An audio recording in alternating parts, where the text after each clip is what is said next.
નમસ્કાર વિદ્યાર્થી મિત્રો, ધોરણ 12 science chemistry chapter 12 aldehyde ketone અને કાર્બોક્સિલિક એસિડ આપણે ટેક્સ્ટ બુકનું પૂર્ણ કરી ચૂક્યા છીએ અને કાર્બોક્સિલિક એસિડની રાસાયણિક પ્રક્રિયાઓ બધી પૂર્ણ કરી દીધા બાદ આપણે હવે એને રિલેટેડ પરિવર્તનો જોવાના છે, પણ એની પહેલાં એક ક્વિક રિવિઝનની જરૂર પડશે. હવે તેની માટે તમારે કાર્બોક્સિલિક એસિડની જેટલી પણ એટલે કે મૂળ 4 પ્રકારની જે રાસાયણિક પ્રક્રિયાઓ હતી એ 4 પ્રકારની રાસાયણિક પ્રક્રિયાઓનો આપણે એક ચાર્ટ બનાવવાનો છે અને એના આધારે હું તમને બીજો હોમવર્કમાં ચાર્ટ આપીશ. ત્યાર પછી તમારે કાર્બોક્સિલિક એસિડની જે બનાવટ હતી એ અને આ બે બનાવટના ચાર્ટને એક સાથે રિલેટ કરી અને પરિવર્તનોના જવાબ આપવાના રહેશે. તો કાર્બોક્સિલિક એસિડની રાસાયણિક પ્રક્રિયાઓ આપણે જે બધી પ્રક્રિયાઓ શીખ્યા એનો એક ચાર્ટ અને ઇથેનોઇક એસિડ માટેની બધી પ્રક્રિયાઓ જોઈએ. કાર્બોક્સિલિક એસિડની રાસાયણિક પ્રક્રિયાઓ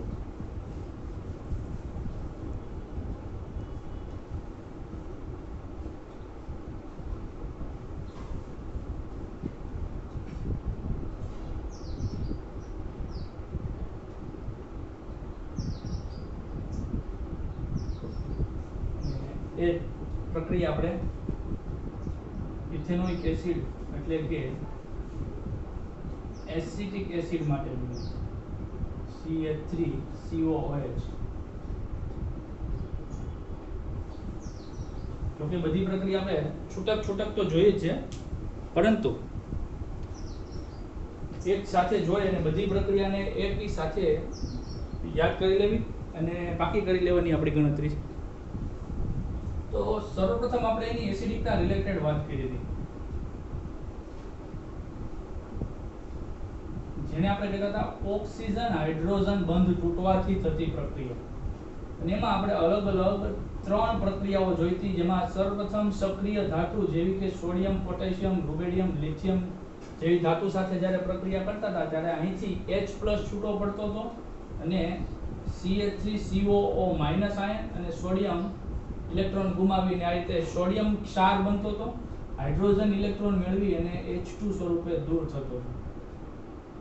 પછી આપણે પ્રબળ બેઝ સાથે જ્યારે પ્રક્રિયા કરાવી હતી NaOH ત્યારે અથવા તો KOH સાથે, જ્યારે પણ એને H આપ્યો અહીંથી OH એમ કરીને પાણીનો અણુ દૂર થયો અને સોડિયમ એસિટેટ CH3COO એને આ ક્ષાર બનતો હતો, સોડિયમ એસિટેટ.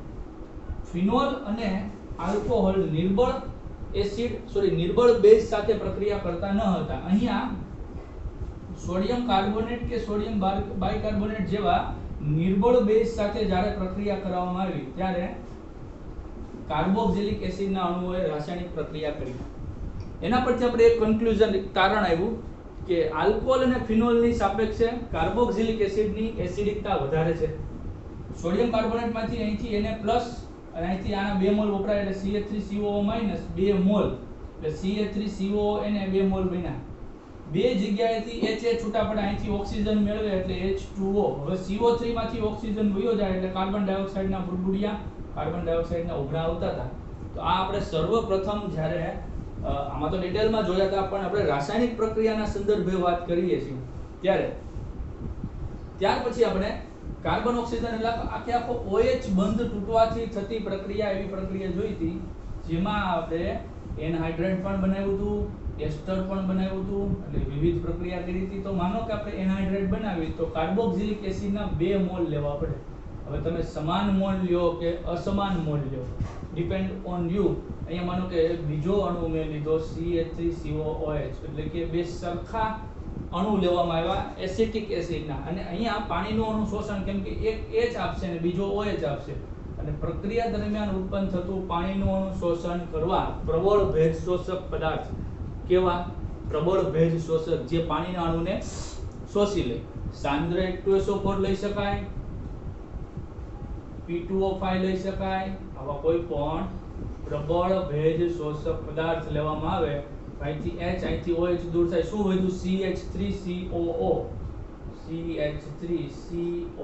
અહીંથી H દૂર થાય, અહીંથી OH એટલે ત્યાંથી જોડાણ કરવાનું COCH3. તો આ એસિટિક એનહાઇડ્રાઇડ અથવા તો તમે ઇથેનોઇક એનહાઇડ્રેટ કહી શકો. માનો કે બીજા કોઈ અસમાન અલગ એસિડ નો અણુ લેવામાં આવે, માનો કે હું બેન્ઝોઇક એસિડ લઉં છું C6H5COOH, તો કંઈક આવી જ પ્રક્રિયા થાય, અહીંથી H અહીંથી OH, પાણીનું અણુનું શોષણ થાય, ભેજ શોષક પદાર્થ, તો CH3COO પછી COC6H5 એટલે બને ethanoic benzoic anhydride, ethanoic benzoic anhydride.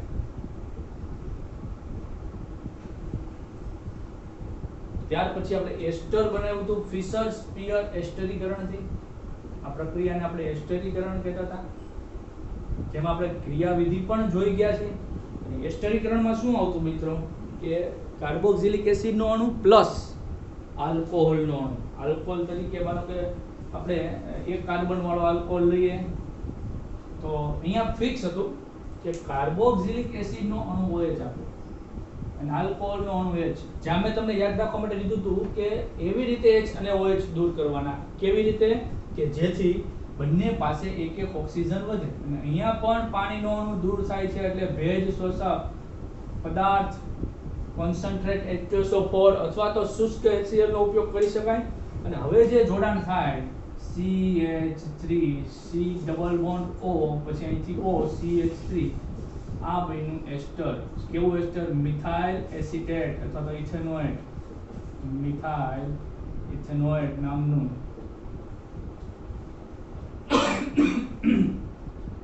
ત્યારબાદ આપણે બીજી 3 પ્રક્રિયા જોઈ હતી, જેમાં તમે PCl3 સાથે, PCl5 સાથે અથવા તો SOCl2 સાથે પ્રક્રિયા કરતા હતા. OH બંધ છૂટો પડતો હતો, એની જગ્યાએ Cl જોડાતો હતો, એટલે એસિડ ક્લોરાઇડ બનતું. બે કાર્બન એટલે ઇથેન વત્તા ઓઇલ ક્લોરાઇડ એટલે ઇથેનોઇલ ક્લોરાઇડ વત્તા શું બને? જો તમે PCl3 લીધું હોય તો આના 3 મોલ ની જરૂર પડે. તો 3 મોલ માંથી 3 ક્લોરીન અહીંયા, 3 OH ત્યાં. તો PCl3 લીધું હોય તો H3PO3 બને. PCl5 લીધું હોય તો આને એક જ મોલ ની જરૂર પડે. એક ક્લોરીન અહીંયા ને એક ક્લોરીન ત્યાં. HCl છૂટું પડે, સાથે સાથે POCl3 ફોસ્ફરસ ઓક્સીક્લોરાઇડ બને. અને જો SOCl2 એટલે થાયોનિલ ક્લોરાઇડ લેવામાં આવે તો અહીંથી H અહીંથી Cl એટલે HCl પ્લસ અહીંથી O અને અહીંથી SO એટલે કે SO2 અને અહીંથી OH વહી ગયો, ક્લોરીન ત્યાં જોડાય એટલે ઇથેનોઇલ ક્લોરાઇડ. આવું બનતું હતું. ત્યાર પછી એમાઇડ ની બનાવટ હતી. એમાઇડ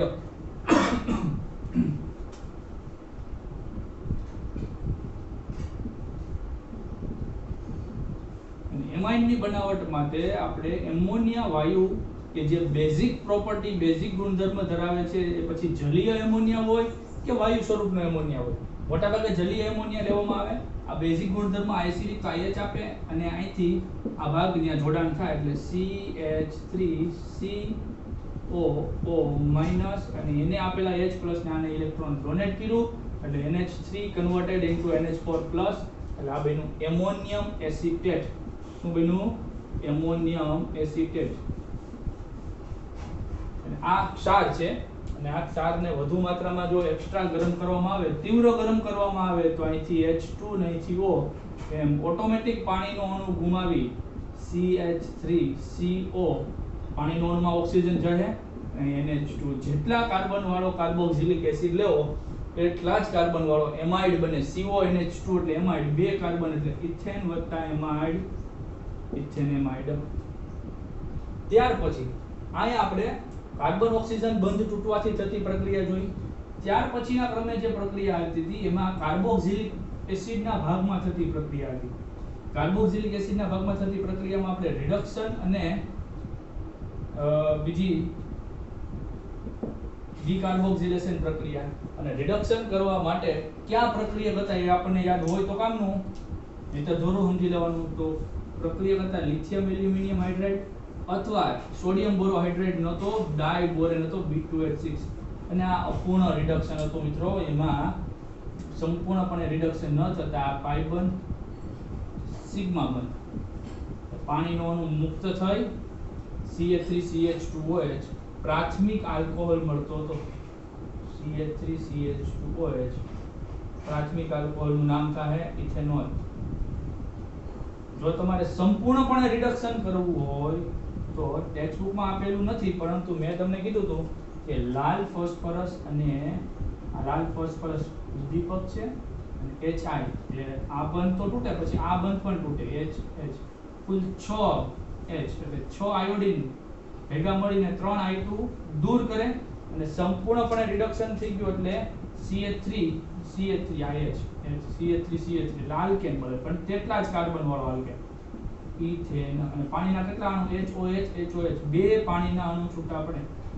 જે પ્રક્રિયા મેં તમને શીખવાડી છે, પણ ચાર્ટ સ્વરૂપે એકી સાથે બધી પ્રક્રિયા પાકી કરવાનો મતલબ એવો કે આપણે પરિવર્તનને સરળતાથી સોલ્વ કરી શકીએ, ફટાફટ જવાબ આપી શકીએ. ત્યાર પછી ડીકાર્બોક્સિલેશન નામની પ્રક્રિયા જોઈ ગયા હતા.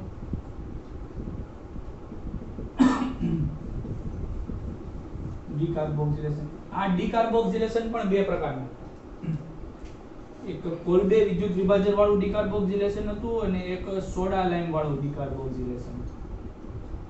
સોડા લાઇમ કે જેમાં એક ઓછા કાર્બન વાળું NaOH અને CaO નું મિશ્રણ હતું અને એમાં એક કાર્બન ડાયોક્સાઇડ CO2 દૂર થઈ જાય, બે કાર્બન છે એટલે ઓછા કાર્બન વાળો આલ્કેન મળે. આ રિડક્શન થી તેટલા જ કાર્બન વાળો આલ્કેન મળે. અહીંયા એક કાર્બન ઓછો થઈ જાય. કેમ? તો કે CO2 છે એ Na2CO3 સ્વરૂપે છૂટો પડે છે.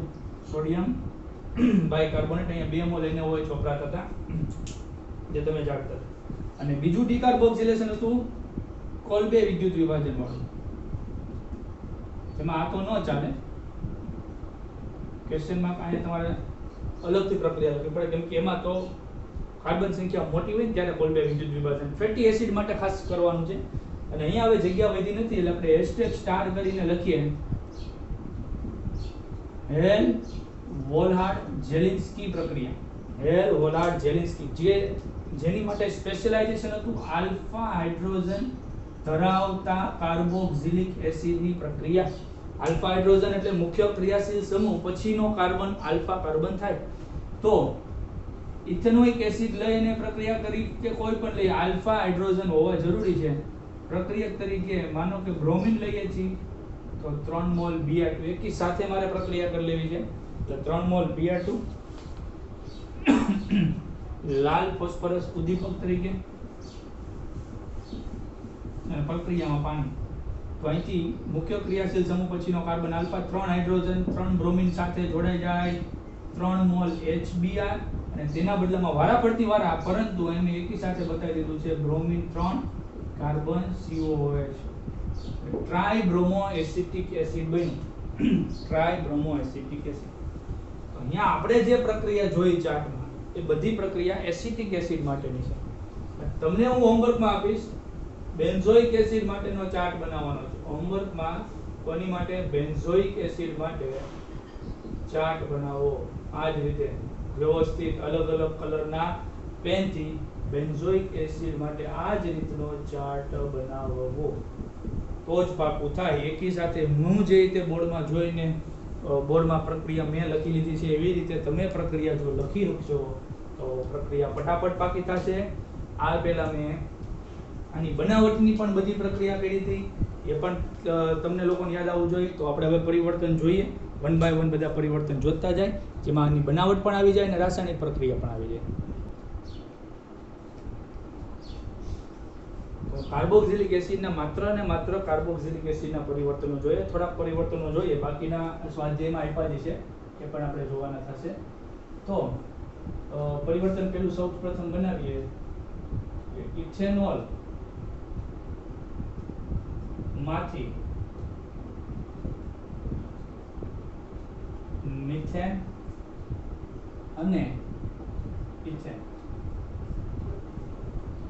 જ્યારે તમારી સમક્ષ પરિવર્તન મૂકવામાં આવે ત્યારે મેં તમને કીધું છે કે હંમેશા જે પ્રક્રિયા કીધો ઇથેનોલ એનું સ્ટ્રક્ચર એનું બંધારણ તમને આવડતું હોવું જોઈએ. તો આપણે લખ્યું CH3CH2OH.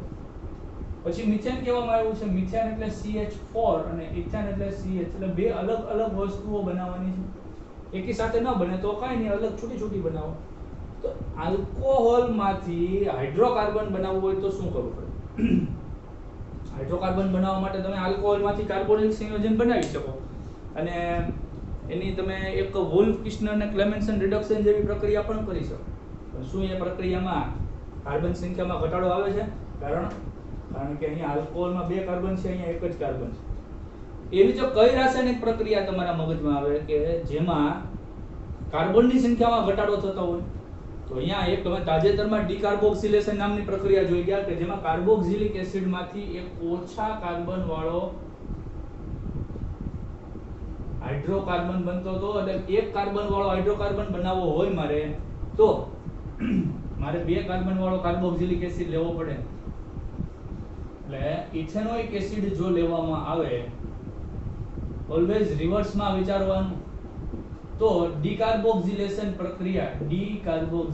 પ્રક્રિયા કે જેમાં સોડા લાઇમ એટલે કે NaOH plus calcium hydroxide 2 mall વારાફરતી પ્રક્રિયા થાય છે, વચમાં બેઝ બને છે અને પછી આગળ પ્રક્રિયા થાય છે. પણ સીધું હું બનાવી દઉં Na2CO3. તો આ રીતે મિથેન બને છે ખરું. તો શું ઇથેનોલ માંથી ઇથેનોઇક એસિડ એટલે કે તેટલા જ કાર્બન વાળો કાર્બોક્સિલિક એસિડ બનાવી શકાય ખરો?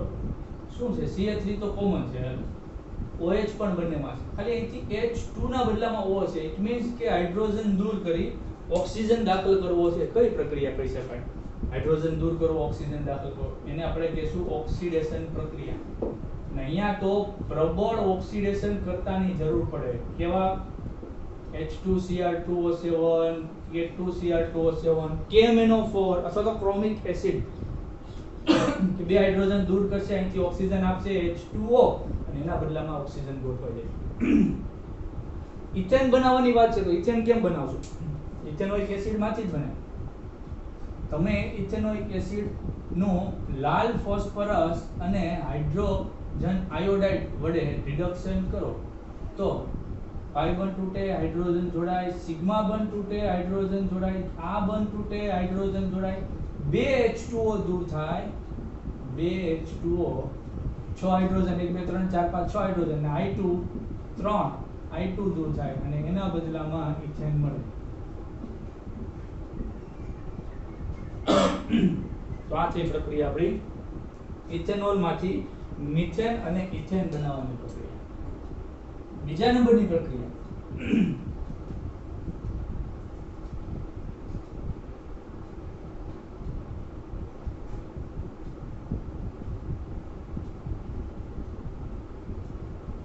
ક્લોરોમિથેન માંથી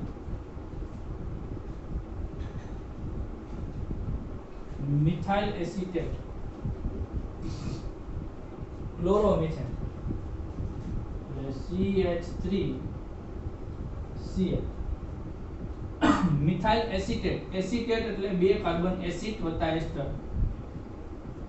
ચલો આ તો એસ્ટર બનાવ્યું છે, એસ્ટર. તો એસ્ટર શેમાંથી બનાવ્યું હોય છે? રિવર્સ આવો, અહીંયા તો પૂછશું, અહીંથી આમ નહીં જઈ શકાય, અહીંથી આમ જઈ શકાય. તો એસ્ટર શેમાંથી બનાવ્યું હોય છે? તો આ જે ભાગ છે એને તોડો, H અને OH જોડો એટલે શેમાંથી બન્યું એ મળે, CH3COOH.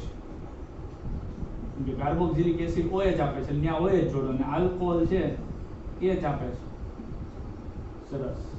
તો અહીંયા આપણી પાસે છે ઇથેનોઇક એસિડ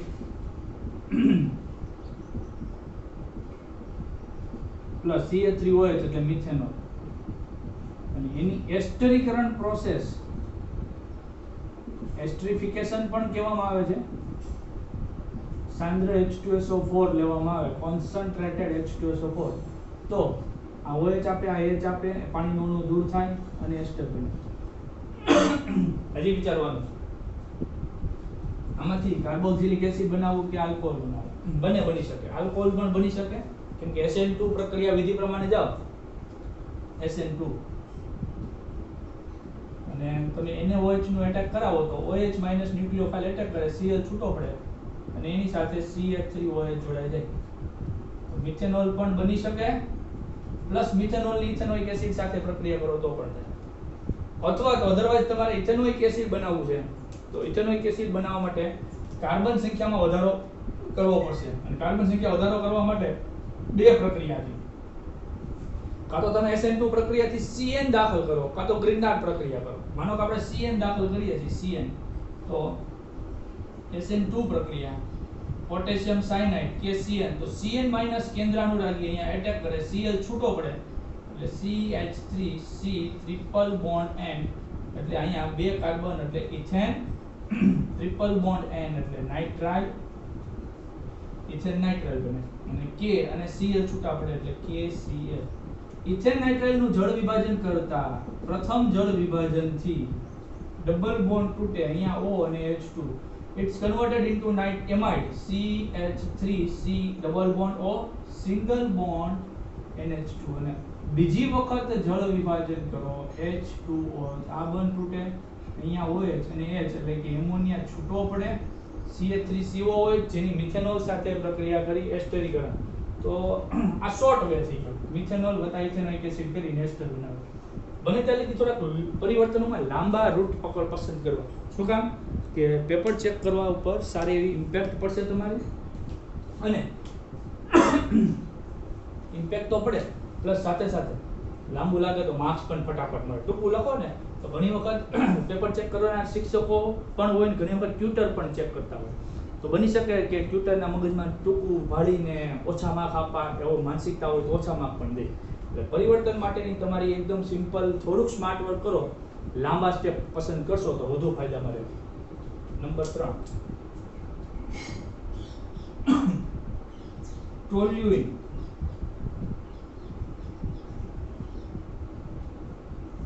માંથી benzoic, ethanoic anhydride. Toluene, benzene ઉપર CH3 એટલે ટોલ્યુઇન.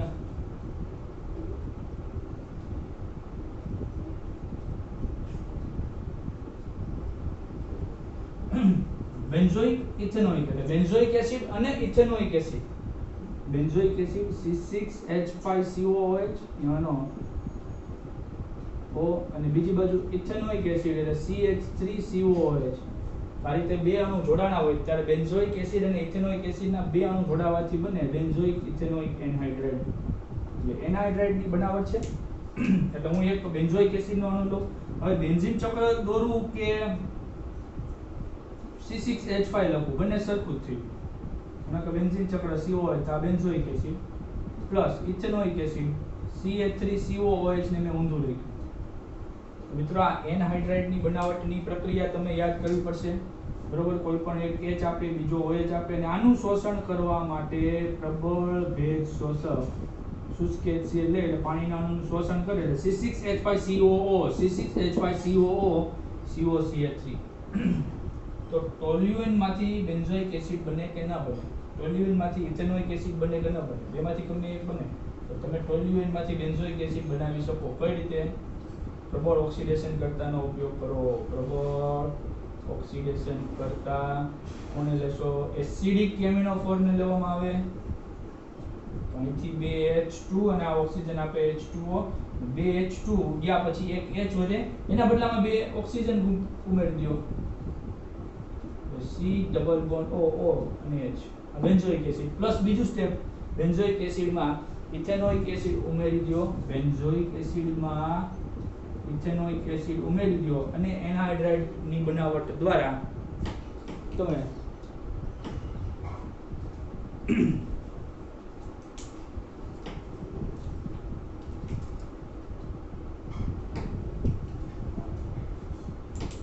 પછીનું પરિવર્તન એક યાદ કરીએ.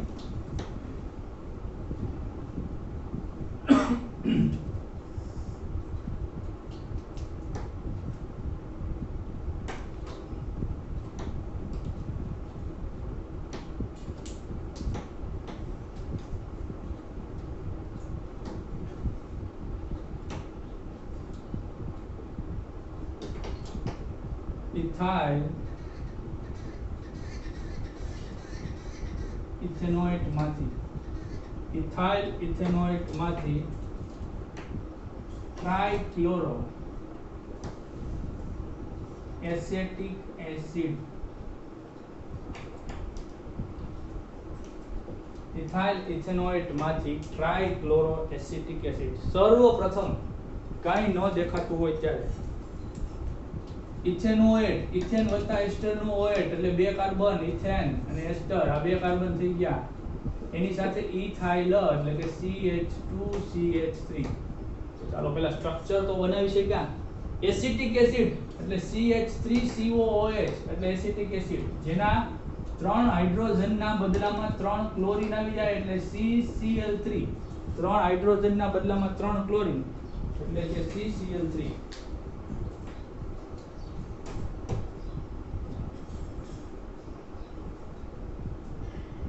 તો અહીંયા તો એસ્ટર છે, અહીંયા એસિટિક એસિડ છે, ટ્રાઇક્લોરોએસિટિક એસિડ શેમાંથી બનાવ્યું હતું? ટ્રાઇક્લોરોએસિટિક એસિડ મને યાદ આવે છે ત્યારે એસિટિક એસિડ માંથી બનાવ્યું હતું. અહીંયા હું એક સ્ટેપમાં પૂરું કરું છું પણ તમે જ્યારે ચાલુ કરો ત્યારે 3 સ્ટેપમાં પૂરું કરવાનું. CH3 વારા પ્રતિ વારા એક એક હાઇડ્રોજન દૂર કરતા જવાના, બરોબર? આ રીતે લખતું જવાનું, લાલ ફોસ્ફરસ Cl2 H2O, એક હાઇડ્રોજન દૂર કરવાનો, એક ક્લોરીન જોડવાનો, બીજી પ્રક્રિયામાં પાછો બીજો હાઇડ્રોજન દૂર કરવાનો, બીજો ક્લોરીન. હું એકી સાથે પૂરું કરું છું, 3 ક્લોરીન 3 હાઇડ્રોજન -3 HCl અને 3 ક્લોરીન ત્યાં ગોઠવાઈ જાય. આમાંથી ઇથેનોઇક એસિડ બને ખરું?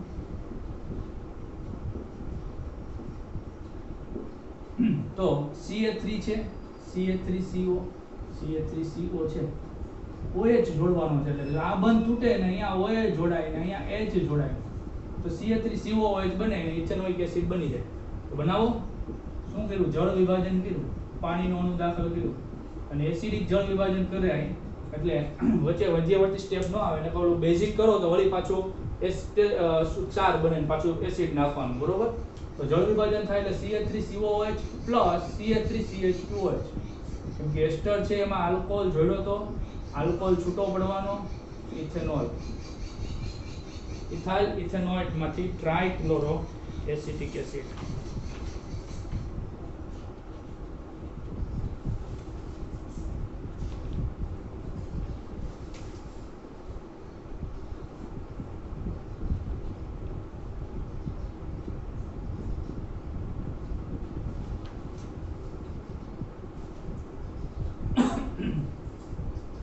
પછીનું પરિવર્તન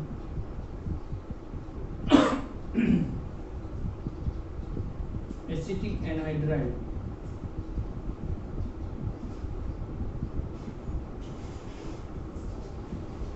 માંથી મેલોનિક એસિડ. એસિટિક એનહાઇડ્રાઇડ માંથી મેલોનિક એસિડ. ઓમ સક્સેનાનું ગલુડિયું એડિયું પીગ્યું આવું કંઈક હતું, ઓમ મેલોનિક, બરાબર? 2 કાર્બન વાળા COH, 2 કાર્બન અને 2 COH હોય તો ઓક્ઝેલિક એસિડ. 3 કાર્બન અને 2 વખત COOH હોય. આ 3 કાર્બન અને 2 વખત COOH. આને આપણે મેલોનિક એસિડ કીધું હતું. 1 2 3 મેલોનિક એસિડ નું IUPAC નામ પ્રોપેન ડાયોઇક એસિડ પાડવામાં આવ્યું છે. એસિટિક એનહાઇડ્રાઇડ નું સ્ટ્રક્ચર લખીએ તો એસિટિક એસિડ ના 2 અણુ એટલે કે CH3COOH ના 2 અણુ જોડાણા હોય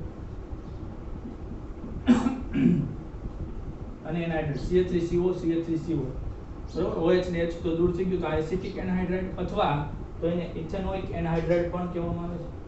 તો એનું તો આપણે જળ વિભાજન કરીએ. મેલોનિક આ પ્રોપેન ડાયોઇક એસિડ આપણે કેમ બનાવશું?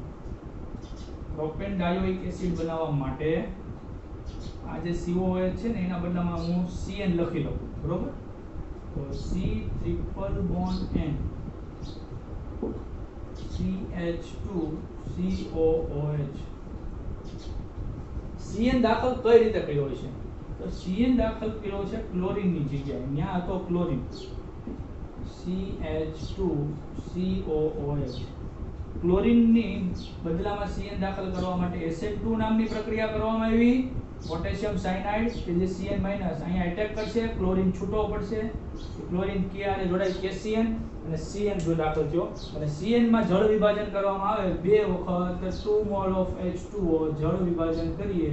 આ ડબલ બોન્ડ તૂટ્યો, અહીંયા ડબલ બોન્ડ થી O, અહીંયા H2, પછી સિંગલ બોન્ડ તૂટ્યો, અહીંયા OH અને અહીંયા H, એટલે એમોનિયા છૂટો પડ્યો, NH3 વાયુ અને બની ગયું COOH, CH2COOH, બરોબર.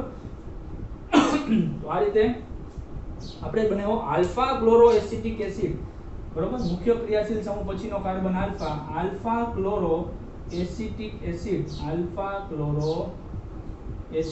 એસિડ માંથી Cl ના બદલામાં Cn દાખલ કર્યો. Cl ના બદલામાં તો ઘણા બધા સમૂહો દાખલ કરી શકાય છે, પણ Cn દાખલ કરીને તમે એનું COOH માં રૂપાંતર કરી શક્યા, એટલે Cn દાખલ કરીને એનું COOH માં. તો હવે એસિટિક એસિડ માંથી આલ્ફા ક્લોરો એસિટિક એસિડ કેમ બનાવવું? આલ્ફા ક્લોરો એસિટિક એસિડ બને એસિટિક એસિડ માંથી CH3COOH, એસિટિક એસિડ, જેની આપણે પ્રક્રિયા કરશું હેલ-વોલહાર્ડ-જેલિન્સ્કી પ્રક્રિયા. લાલ ફોસ્ફરસ અને Cl2 ભાળી જાવ એટલે હેલ-વોલહાર્ડ-જેલિન્સ્કી, કે જે આલ્ફા હાઇડ્રોજન જે એસિડિક છે એથી H દૂર કરે, અહીંથી Cl દૂર કરે, HCl, ત્યાં ક્લોરીન જોડાય, એટલે આલ્ફા ક્લોરો એસિટિક એસિડ. શું એસિટિક એનહાઇડ્રાઇડ માંથી એસિટિક એસિડ બની શકે? ઇઝીલી બની શકે. કેવી રીતે બની શકે? જળ વિભાજનથી બની શકે. કોઈ પણ એક બંધ તોડો, ઓક્સિજન માઇનસ બને ત્યાં H જોડો, અહીંયા OH જોડો, જળ વિભાજન, એસિડિક જળ વિભાજન કરીએ, H2O અને CH3COOH ના 2 મોલ, જેની હેલ-વોલહાર્ડ-જેલિન્સ્કી થી આલ્ફા ક્લોરોમાં ક્લોરીનના બદલે Cn અને Cn ના બદલામાં COOH. તો આપણે અહીંયા 5 પરિવર્તનો જોયા. કેટલા પરિવર્તનો જોયા? 5. આ રીતે મિક્સઅપ કરીને પરિવર્તન બનાવી શકાય. કઈ રીતે બનાવી શકાય? કે બનાવટ અને રાસાયણિક પ્રક્રિયાને મિક્સઅપ કરીને. તો તમને અહીંયા એક હોમવર્ક હું આપું છું કે આ ટાસ્ક શિક્ષકનું અને સ્ટુડન્ટનું બંનેનું ટાસ્ક તમારે કરવાનું છે. હોમવર્ક શું છે? કે જાતે 10 પરિવર્તન બનાવવાના છે અને જાતે આન્સર આપો. હું તો પરિવર્તન બનાવીને આપીશ જ, પણ આજનું ટાસ્ક શિક્ષકનું ટાસ્ક પણ છે અને સ્ટુડન્ટનું ટાસ્ક. ઘરે બેઠા જરા એક ચેલેન્જ એક્સેપ્ટ કરો. બહુ ઇન્સ્ટાગ્રામમાં ફેસબુકમાં ચેલેન્જ આવે છે ને, પૂછડી ચેલેન્જ ને ઢીકડી ચેલેન્જ ને પૂછડા ફોટા ચેલેન્જ ને પૂછડા ઢીકડા ફોટા ચેલેન્જ. એને ચેલેન્જ ન કહેવાય, ચેલેન્જ કહેવાય આને. તો તમારામાં જો તેવડ હોય તો મારી તમને ચેલેન્જ છે કે જાતે 10 પરિવર્તનો બનાવી. કેમ બનાવાય? હું તમારી સામે જ બનાવતો. બનાવટ અને રાસાયણિક પ્રક્રિયાને ભેગું કરવાનું અને પરિવર્તન જાતે 10 બનાવો. 10 પરિવર્તન બનાવ્યા પછી 10 મિનિટનો બ્રેક બનાવો. બ્રેક આપ્યા પછી મોઢે લખો. એ આજનું હોમવર્ક છે. આવતીકાલે ફરી પાછા આપણે વિડિયો લેક્ચરમાં કેટલાક પરિવર્તનો જોશું અને સ્વાધ્યાય પૂર્ણ કરવાનો પ્રયત્ન કરશું. ત્યાં સુધી અટકીએ. અસ્તુ, ધન્યવાદ. હોમવર્ક કરતા રહેજો, શીખતા રહેજો, લખતા રહેજો.